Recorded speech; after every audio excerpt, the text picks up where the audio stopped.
जय हिंद मेरे प्यारे साथियों। दोस्तों, आज हमारे साथ जो है भाई वो है राम निवास जी। जी हाँ, यूपी पुलिस में एज ए कांस्टेबल हैं, सेम बैच के हैं 2018 यानी 41,520 के। ठीक है। भाई के बारे में मैं पहले कुछ बता दूं। भाई के पिताजी सीओ रह चुके हैं। ठीक है ना।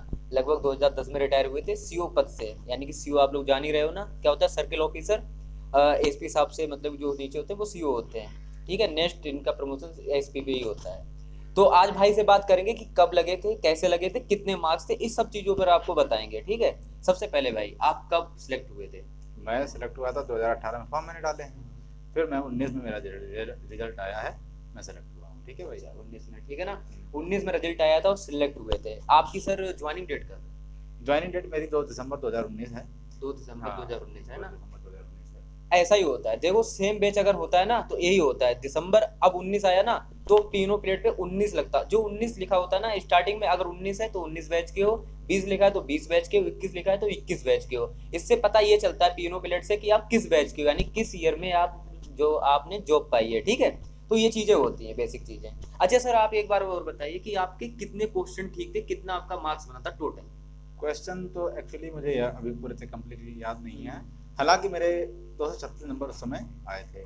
236 नंबर जो सर फाइनल कट ऑफ है उसमें है ना? हाँ, जो फाइनल कट ऑफ आई थी उसमें 236 नंबर मेरे आए थे ओवरऑल। 236 ठीक है। नंबर। ठीक है सर। सर आप किस कैटेगरी से बिलोंग करते हैं? हाँ, मैं एससी कैटेगरी से बिलोंग करता हूँ। SC category. भाई एससी कैटेगरी से बिलोंग करते हैं, 236 नंबर हैं। अब भाई से एक और क्वेश्चन। भाई आप सिविल में और पीएससी में आपने कौन सी चूज की थी, और आप पीएससी में इस टाइम हुई तो मुझे बताइए कैसे?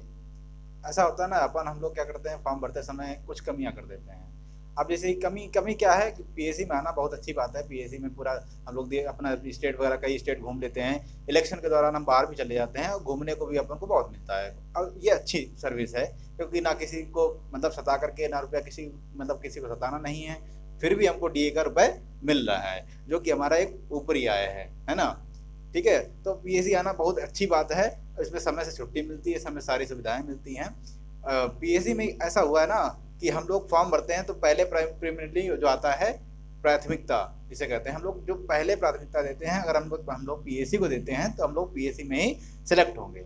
अगर हम लोग जो प्रायोरिटी है, अगर पहले पर हम सिविल देते हैं और फिर पीएससी देते हैं, अगर फायर ब्रिगेड के उसमें ऑप्शन आता है तो फायर ब्रिगेड देते हैं, तो अगर जनरली जितनी कट ऑफ जाती है, अगर उससे मेरे नंबर कम आते तो मुझे पीएससी मिलेगी, अगर उससे भी कम आएंगे तो मुझे फायर ब्रिगेड मिलेगी। लेकिन अगर आपने चूज किया है पीएससी तो आपको पीएससी ही मिलेगी। अच्छा, भाई की बात से एक चीज तो पता चली होगी, मैं आपको कई वीडियो में बता भी चुका हूँ, नंबर से कुछ मतलब नहीं है। देखो जब भी आवेदन होते हैं तो 3 चीजें होती हैं आपकी। हो सकता है सिविल पीएससी 2 ही हो, या फायरमैन जैसे कि भाई ने बताया होता है। ठीक है। अगर एक्स वाई जेड मानो कट ऑफ एससी की बता रहा है 187 गई थी। ठीक है ना। भाई की 236 नंबर, चाहते तो सिविल आसानी से मिल जाती। पीएससी चूज की फिर भी इनको सिविल क्यों नहीं मिली? ऐसे नहीं मिलती है। अगर आपने फर्स्ट प्रायोरिटी अगर दे रखी है पीएससी तो आपको पीएससी मिलेगी। अगर भाई ने मान के चलते हैं सिविल दिए तो सिविल मिल जाती।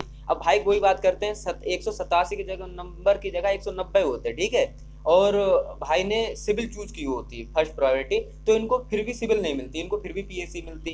कहने का मतलब यही है, अगर आपके नंबर ठीक है और आपने सिविल चूज कर रखी तभी सिविल मिलेगी। अगर आपके नंबर कम है, सिविल चूज कर रखी, फिर भी सिविल नहीं मिलेगी। यानी कि सिविल अगर आपको चाहिए तो अच्छे नंबर लाने पड़ेंगे। उसके लिए क्या होता है, और ज्यादा अंतर नहीं है, 2-4 नंबर का इतना ही अंतर रहता है सर, ज्यादा तो है नहीं, 10-20 हाँ, नंबर का तो है ना। 2-4 नंबर का ही अंतर होता दो है। चार और अंतर रहता है, ज्यादा कुछ नहीं। अब ये आपके ऊपर, आपको सिविल में जाना है या पीएससी में जाना है। सिविल पीएससी में अंतर भाई ने जैसे बता रखा है डीए का। डीए का होता है, डीए में ऐसा होता है जैसे पीएससी में अगर आप लोग आ रहे हैं तो 12,000 रुपये पर मंथ एक्स्ट्रा आपको मिलता है, जो कि बाहर ड्यूटी लगती है, घूमने को, हाँ स्टेट बाई घूमने को मिलता है। जिले तो सब मजा ही लोगे यूपी के, है ना, ऐसे होता है। क्योंकि भाई जब गनर आप पद पे थे तो मैंने आपको देखा आर्म एम्यूनेशन लेने के लिए आप शायद मध्य प्रदेश गए थे। हाँ, मैं एमपी गया था, उसके बाद में मैं चला गया था मुंबई घूमने। अच्छा, और मुंबई मुंबई उधर से के है। मतलब 2 दिन रुका मैं, मुंबई बहुत एंजॉय किया। उसके बाद में मैंने जुहू बीच और बांद्रा और मुंबा देवी और अपना क्या नाम उसका, हाजी अली दरगाह और महालक्ष्मी और जीवदानी माता मंदिर इत्यादि पे 17 सीढ़ियाँ चढ़ कर मैं पा गया था। बहुत अच्छा लगा मुझे, और क्लाइमेट इतना अच्छा कि आप हमेशा रह सकते हैं और इतना अच्छा लगेगा कि आप जाएंगे। हमने सुना था सपनों की नगरी है मुंबई, लेकिन अपनी आंखों से भी पीएससी में होते हुए देख पाया कि सपनों की नगरी वाकई खूबसूरत है। भाई ने सही कहा, देख रहे हो ना, पीएससी में मतलब कि अगर वैसे आप ना जा पाओ लेकिन इस तरह से तो पक्का चले ही जाओगे। जैसे मैं अभी तो आपको सबको पता है भाई का मेडिकल कराने गया था, मुंबई बेंगलोर उधर ही है ना, मुंबई बेंगलोर गोवा में भी घूम का है, आप सभी को बता ही चुका हूँ। तो यार जब जॉब लगेगी आपकी ना, तो ये सब आपके जितने सपने सब पूरे हो जाएंगे। हो सकता है आप विभाग में रहते ही आपका ट्रांसफर कर दिया जाए, आपको कुछ चीज के लिए बाहर भेजा जाए, या हो सकता है पश्चिम बंगाल, जैसे हम लोगों की ड्यूटी लगती है चुनाव की, पश्चिम बंगाल भी हाँ, जाते हैं पश्चिम ना। बंगाल भी गए, नागालैंड भी गए, त्रिपुरा भी गए हैं। यानी हर एक स्टेट घूम लोगे यार, कुल मिला के पूरा हिंदुस्तान घूम जाओगे, ऐसे समझो एज ए कांस्टेबल आप, समझ रहे हो ना। तो पीएससी के कई सारे फायदे हैं, सिविल में कई सारे फायदे हैं, अपने अपने फायदे हैं।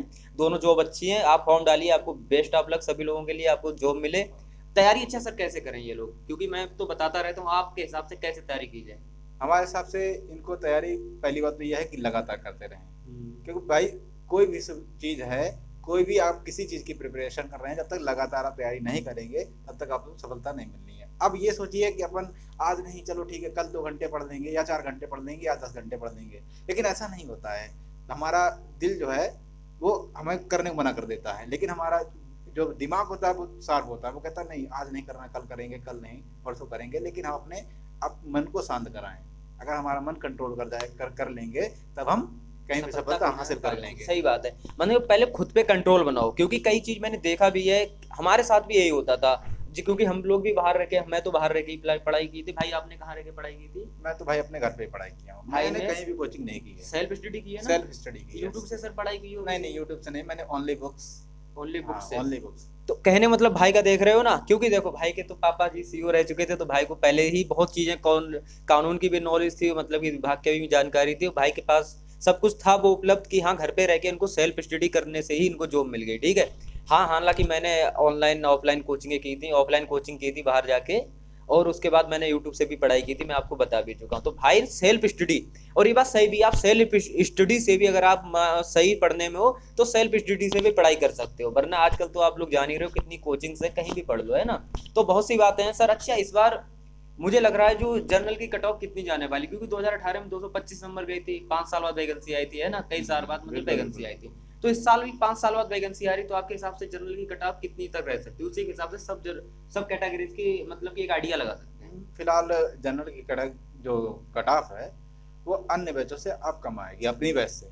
जो 18 वाले में फॉर्म पड़े थे, हम लोग 19 में सेलेक्ट होकर के मुझे जो भर्ती हुई है हम लोगों की 19 में, उससे कम आएगी, क्योंकि वो बहुत हाईएस्ट कट ऑफ गई थी यूपी के हिसाब से। अच्छा सर, उसमें हाईएस्ट कट ऑफ मैं यही बताता हूँ, वो हाईएस्ट कट ऑफ क्यों गई थी, उसका रीजन? क्योंकि वो वैकेंसी बहुत दिनों बाद आई थी, ठीक है, और सभी लड़के जो प्रिपरेशन वाले ही आए थे उसमें, जितने लड़के सिलेक्ट हुए थे उसमें कोई भी ये नहीं कि डबल जो है अपना हाई स्कूल करके आया हो। इसमें बहुत लड़के जो बहुत ज्यादा दिनों से तैयारी कर रहे थे वो इसमें सिलेक्ट होके आए थे। अच्छा, इसलिए ये हाई गई थी। अच्छा सर, एक चीज मैं और पूछना चाहूंगा, एक चीज मैंने और देखा है, हालांकि वो वैकेंसी इतने साल बाद आई, ये वैकेंसी भी इतने साल बाद आ रही, लेकिन मैंने कहीं ना कहीं देखा था उसमें एक अपना मतलब कि री एग्जाम भी हुआ था, शिफ्ट कैंसिल होने के बाद। शिफ्ट कैंसिल हुआ था। आपका सर हुआ था कैंसिल? हाँ, मेरा कैंसिल हुआ था, और मेरे उसमें क्वेश्चन भी ज्यादा अच्छे हुए थे, लेकिन जब मैंने दूसरा एग्जाम री एग्जाम दिया है तो उसमें मेरे नंबर थोड़े इसलिए कम आए क्योंकि वो थोड़ा हार्ड बन गया था एग्जाम। लेकिन फिलहाल 236 तब भी मेरे नंबर, यानी 236 नंबर मेरी नजरों में भाई कम नहीं होते हैं। अगर सर आपके पहले शिफ्ट में, क्योंकि मैंने देखा है सर जिनके कैंसिल नहीं हुए हैं उनके लिए मेरे हिसाब से 40-40 नंबर तक मिला है नॉर्मलाइजेशन। आपने देखा ना? हाँ बिल्कुल, मैंने भी देखा है। मेरे भी साथ के 4-5 लड़के हैं जिनको कम से कम 15 10 के नंबर के आसपास नॉर्मलाइजेशन मिला हुआ है। 15 इंटरव्यू आप यूट्यूब पर देखेंगे तो चाहे अंकित भाटी सर के चैनल पे या एग्जामपुर के चैनल पे, ऐसे बच्चे हैं जिनको 40 से 44 नंबर तक मिले थे, जिनका कैंसिल नहीं हुआ था। जिनके कैंसिल हुए सर उनको नंबर बहुत ही कम मिला था, 10-10, 5-5, 8-8 इस तरह से नंबर मिले थे।